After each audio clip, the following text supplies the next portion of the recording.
When I was 16, my parents kicked me out of the house for being a little pain in the butt, I guess. And I finished high school on my own, working full time. It wasn't long after that, though, that I fell into the drugs and partying scene. And it progressed to the point of doing crystal meth, and I was homeless, not making a lot of really good choices with my life. When I was almost 19, I was high on crystal for 3 days, going on day number 4, and tripping, and like thinking I had solved the problems for myself for the rest of my life. And I wanted to journal it so I could remember it when I woke up sober. And I began writing, how do you solve a problem you don't know you have? Duh, you can't. Okay, so what's my problem? I need to know what it is so I can fix it.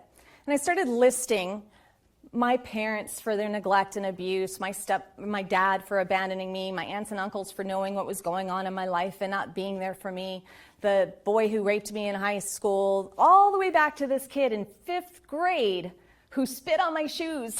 And I felt so violated. In fact, I remember as I named each person, of course it was a lot longer than I have 10 minutes to share with you, re-experiencing as if it had just happened, all of those feelings.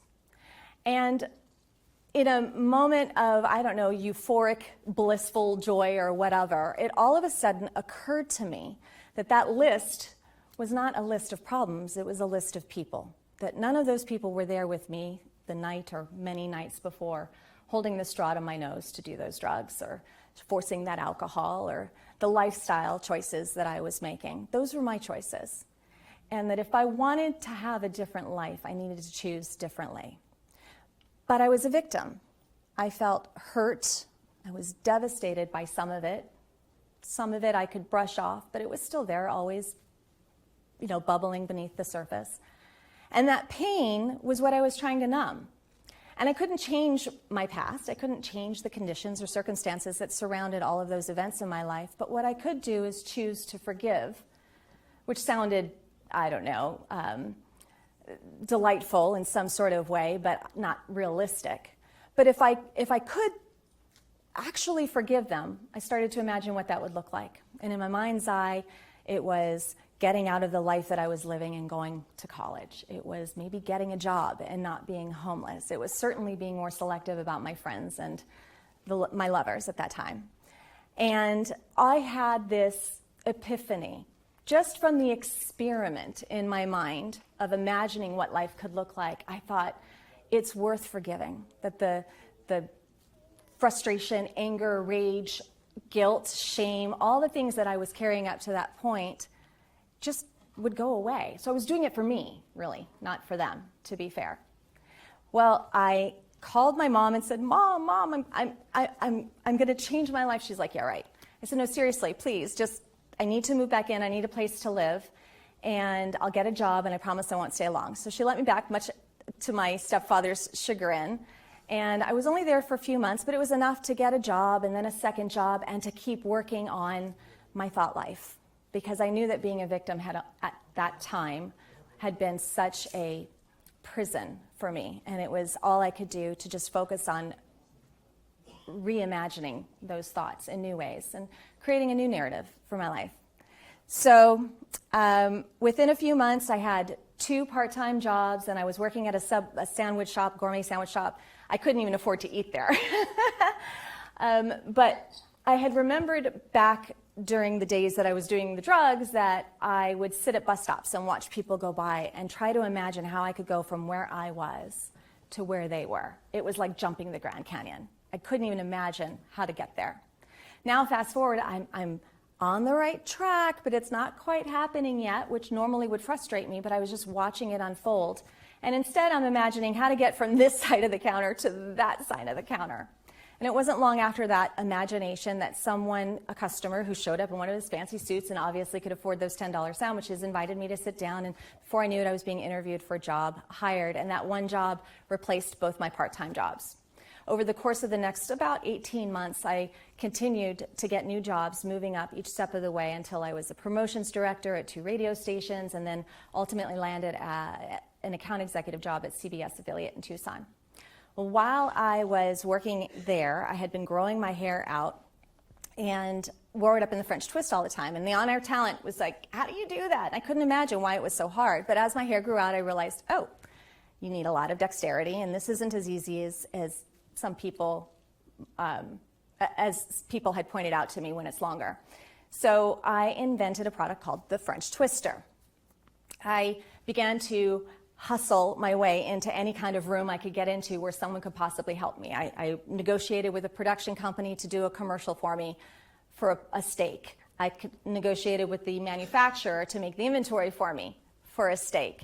And before I knew it, I had this god-awful packaging with this plastic product and really horrible instructions in little plastic containers that I took around and sold at salons. Well, I was starting to make some progress, and the Hair-Dini came out on a national scale, and I couldn't keep up. They had money, time, and of course reach, which I didn't have. So I felt kind of like a failure, and I was embarrassed, and I didn't want to quit, but I didn't know what else to do. Knowing that I wasn't a victim and I had choices and I had the power to at least deal with the facts, the reality of the situation, I just needed to know what my options were. I started doing the research, and I found out that licensing was an option. So I ended up finding a company, Scuncy, negotiating and licensing the product to them for $60,000 a year. Now keep in mind, my job at the CBS affiliate was $13,000 or $14,000 a year. And my advance alone was $20,000.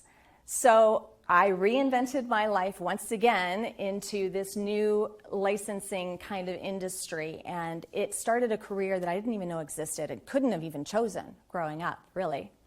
And as long as I continued to work on my thinking, I continued to succeed. By the end of 10 years after that, I had licensed 7 products. I was a millionaire by the time I was 30. Beautiful family, beautiful home, you know, the storybook kind of thing. Loved my life.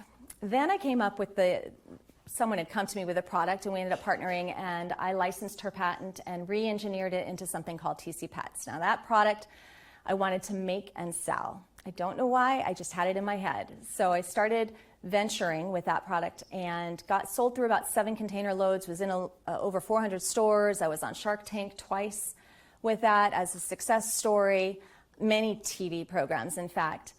And things were going okay, but the money never funded. The economy bust. Customs kept stopping my product at the border and not releasing it on time, so I was losing my customers.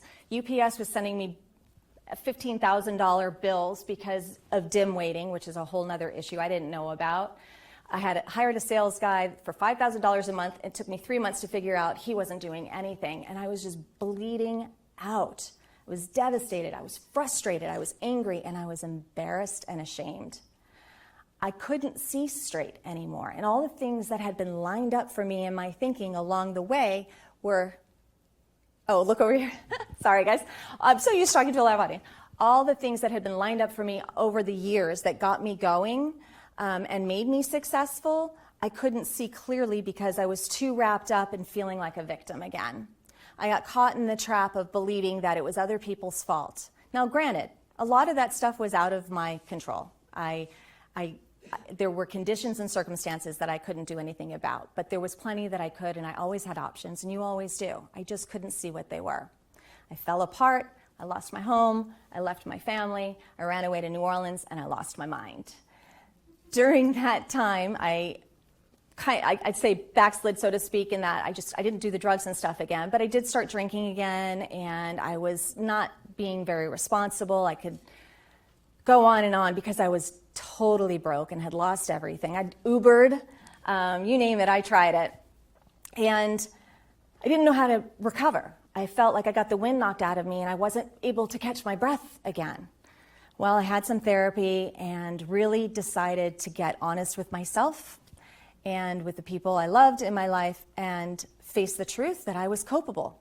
I played a role in that failure, whether it was not anticipating the margin, the runway, the mistakes, and creating enough of budget and time for that to happen, or any number of other silly things that I just did impulsively that I shouldn't have done.